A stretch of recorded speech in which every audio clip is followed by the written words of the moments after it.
Good morning. I'm Councillor Glen, and this is my weekly update for Saturday, October 11th. Happy Thanksgiving and happy Halloween. I'm here this morning at the corner of Hoban and Renshaw and Crossing Bridge in front of a very haunted house. Take a look at that.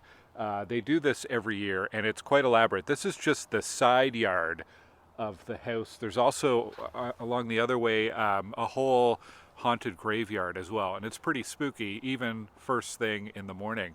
So do check that out, and if you know about any great Halloween houses, add a comment to this video or send me an email. I'd love to hear about where the best haunted houses are in Stittsville this season. So it's Thanksgiving, we're coming up to Halloween, it's finally feeling like fall, and this is peak yard waste season, where there's just a lot of extra bags of yard waste. So a heads up from our waste collection staff that during this peak season, probably over the next couple of weeks or so, the pickup for yard waste may be extended into the evening up to 8 p.m. So usually the standard is your garbage, recycling, compost would be picked up by 6 p.m. But in the fall they extend that to 8 p.m. So just be aware. And speaking of waste pickup, because of the holiday Monday, all waste pickup, recycling, compost, yard waste is pushed back by a day. So if your pickup day is usually Wednesday, it'll be Thursday this week. If it's usually Thursday, it'll be Friday this week. So heads up about that, and thanks for your cooperation. It's been a super busy week. I feel like I say that every week, but a few things to sort of recap on. I want to say a huge thank you to everybody who joined us last week for the Robert Grant Avenue pre-opening event. Nearly 200 kids took part in a ball hockey tournament organized by the Stittsville Minor Hockey Association and raised over $10,000, which is pretty amazing. And then in the afternoon, we had a few hundred people out to walk, roll, ride, run, check out the newly unopened Robert Grant Avenue. Anyways, a great sunny day, and we had a ton of people. It was great to see. My favorite moment of it was there was a point where there were a few kids doing laps around the roundabout that's kind of halfway down the road there. Something they'd never be able to do, obviously, on a normal road, so it was fun to have that opportunity last week. Now, the road could be opening towards the end of next week. There still needs to be a final coat of asphalt, some line painting, some signage, some finishing touches at the intersections at Hazeldean and at Abbott Street. So we're getting close, but some last steps that need to be completed before it'll open, and it's coming very soon. Also, you might have seen this week that there's a new development application submitted for the land that's now the Kevinhame driving range on Hazeldean Road. Regional Group has proposed a subdivision there, so you can find more information about that on my website. We had a meeting about the Stittsville South future neighborhood. That's a Kaivan neighborhood they're calling Magnolia. Thank you to residents who came out for that. We are working on summarizing the questions and answers and just a better way to share all the information at that meeting, and we will be posting that to my website hopefully in the coming week.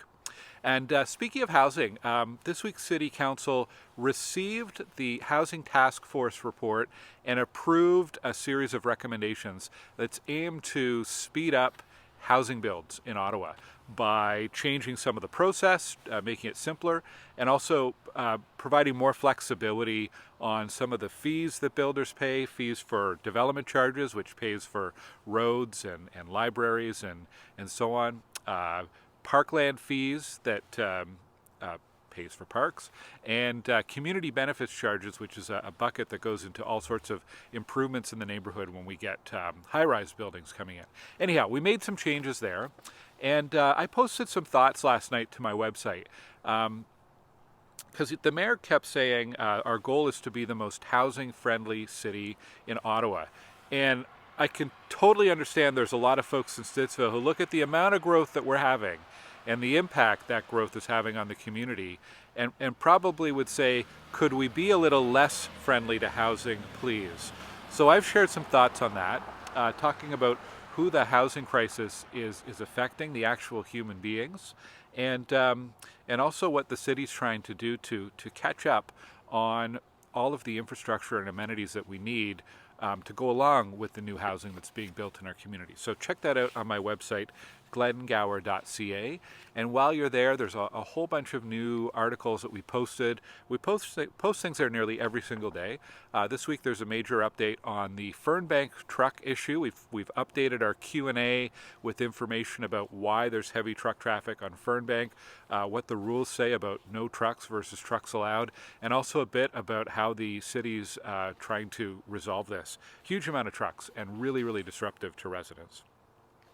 We also have information up there about an event we're doing on October 25th, so a couple Saturdays from now, about new sidewalks and cycle lanes and improvements to crosswalks and other safety and accessibility improvements on West Ridge Drive. So check that out. It's coming up on October 25th. Ottawa Public Health has a reminder to older adults about getting the RSV vaccine.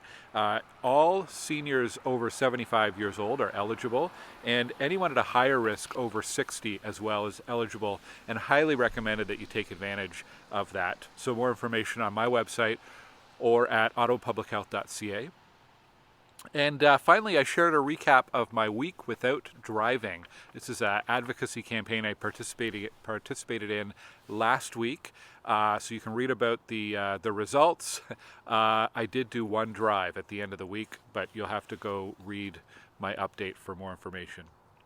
I'll finish off today with some highlights about upcoming events in our community.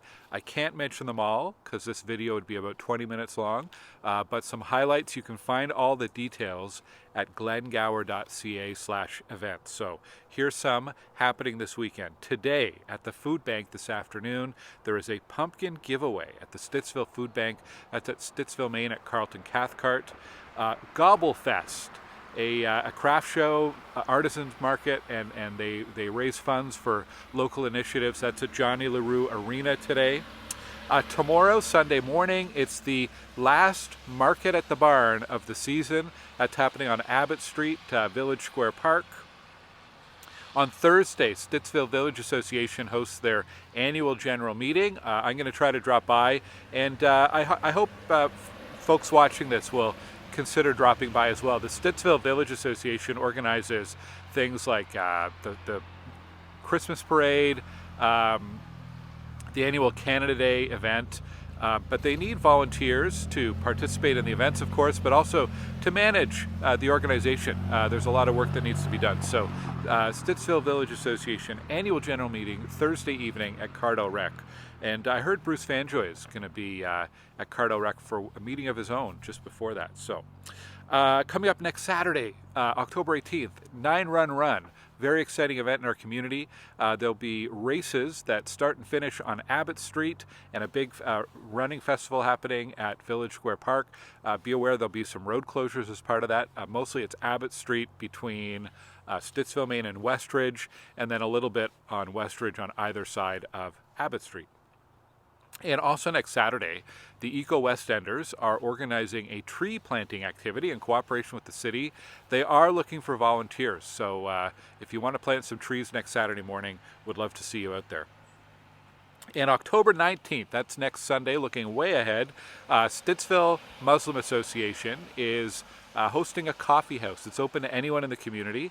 It's kind of to mark I think it's Islamic History Month in Canada, but they're welcoming anyone in the community out to their facility on Stittsville Main Street, kind of next to the Legion. That's on Sunday the 19th. Anyhow, that's it for me. I hope you have a great long weekend. I was going to mention next week, watch for some updates on our primary care health hub project for Stittsville. At City Hall, we're going to be approving a primary care retention and recruitment strategy to try to get more doctors and nurse practitioners setting up shop in Ottawa. And I'll have an update next week about some of the work we're doing with the Stittsville Canada Health Hub as well. Have a great long weekend. Happy Thanksgiving. I hope you get a chance to check out the neighborhood, go for a walk. Looks like it's going to be sunny. Support a local business, and we'll see you here next week. Take care.